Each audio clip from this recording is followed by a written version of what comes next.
Hi, everybody. This is Mike at the movies, drinking again, and you can join me if you like. But I'm here to talk to you about the new Woody Allen film, Cafe Society, which hopefully is playing at a theater near you, and maybe you'd like to go see it. So here is the story. The film takes place in the 1930s in Hollywood and New York City. It stars Jesse Eisenberg as a character named Bobby Dorfman, who was raised in a Jewish family in New York, and he comes to Hollywood to try and get a job from his uncle.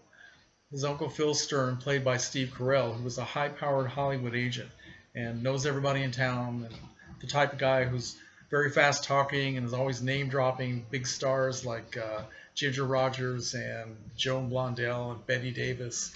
And he's not quite thrilled about giving his young nephew a job, but he does give him a job as an errand boy. And he also has his young secretary, a woman named Vonnie, which is short for Veronica, played by Kristen Stewart, show Bobby around town. And Bobby falls in love instantly with this lovely young woman, and she likes him very much. She considers him more of a friend, and she tells him that she can't start dating Bobby because she's involved with a man who happens to be married, and she's hoping that something will happen and he will leave his wife, and then they can get married. So, as it turns out, as the story goes on, Bobby finds out that the man that Vonnie is having an affair with is his Uncle Phil. So eventually, when Phil makes the decision to leave his wife and ask this young woman to marry him, by this time she has developed feelings for Bobby. So she has to make a choice between the two. She chooses Phil, the high powered agent, the wealthy guy. Bobby is very disillusioned, goes back to New York, starts working for his brother Ben, who happens to be a gangster in New York City. And he also owns a lot of property, he owns nightclubs, and he lets Bobby become the manager of one of his nightclubs. And it becomes a very, very successful and um, luxurious place, the place to go for the cafe society of New York City. And Bobby begins to gain a lot of confidence, gets to know a lot of people, and really begins to change and grow as a person. He meets another young woman who also happens to be named Veronica. They fall in love and they get married. Well, as fate would have it, eventually Uncle Phil and his young wife Vonnie make a trip to New York and they come to Bobby's cafe. He sees them.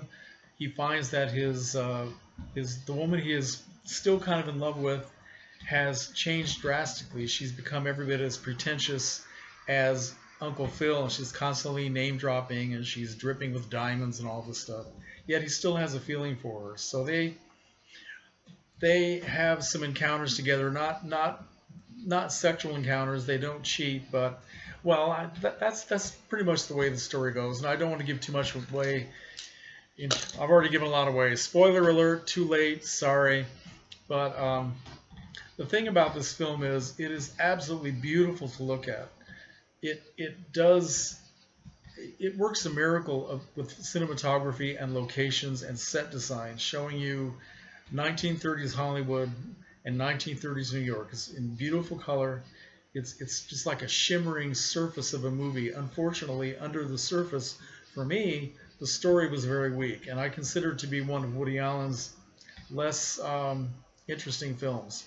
When I consider what he did last year with the film Irrational Man, which starred Joaquin Phoenix, a very serious film, very tragic film, really, and what he did several years before with Match Point, and also one of his most successful and moving serious films, Crimes and Misdemeanors. When I look at this film, where he tried to combine comedy and romance and drama, I feel that it just didn't work.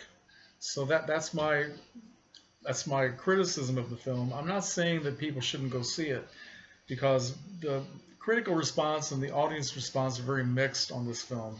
So people who like Woody Allen and would like to see his everything that he makes, he usually makes one film a year, definitely go give it a chance. And I'm sorry I gave so much away in the plot, but as I said, to me the story is very weak. Looking at the film is an absolute joy. I mean, almost every scene is just filled with such gorgeous set design, backgrounds, and the clothes, and they really work hard to make it look as authentic as possible. And I think the year in the 1930s that it's supposed to be situated in is probably the year 1936. And the reason I say that is, in one scene, Bobby and Vonnie are coming out of a theater in Hollywood, and the film that's playing is Swing Time, starring Ginger Rogers and Fred Astaire, which of course came out in 1936. So I guess that's the year that they wanted this to be situated in. I don't know. There are some very funny things. The comedy is kind of it's comedy is mostly limited to Bobby's Jewish family back in New York, and Woody Allen is very good at putting what would only be considered stereotypical Jewish humor. He does it better than anyone else. And the mother of the family, whose name is Rose, played by Jeannie Berlin, she's really funny. And I don't know what her husband's name is, the actor who plays her husband, but the banter between the two of them, the things they say to each other, and with the rest of the family, they really are some very funny lines. And I have to say that kind of makes the whole thing worthwhile. The comedy is kind of taking a supporting role in the story, where the romantic story between Bobby and Vonnie is supposed to be the most important thing driving the plot. And to me, that's probably the least involving thing about the film. Unfortunately, it doesn't start out that way, but it seems to get very predictable and very kind of sleep-inducing as time goes on. I don't find Kristen Stewart to be that compelling of an actress.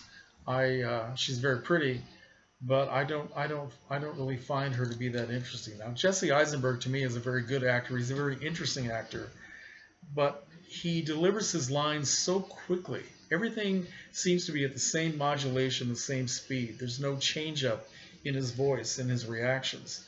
But I still like him, and I think he has a lot of possibilities. But I don't think that he has a terribly wide range as an actor. And I think he could probably find his niche and kind of stay there, his place in films and just do that. But I don't know. I'm babbling now. Okay, Cafe Society. It has interesting supporting characters, like I said. One name you will all recognize, I'm sure, is Parker Posey, who was also in Irrational Man. And this time she has kind of a throwaway part as one of the Hollywood citizens he gets to know when he's working in Hollywood, which is a very nice but not terribly important character. And the rest of the cast, I really don't know these names.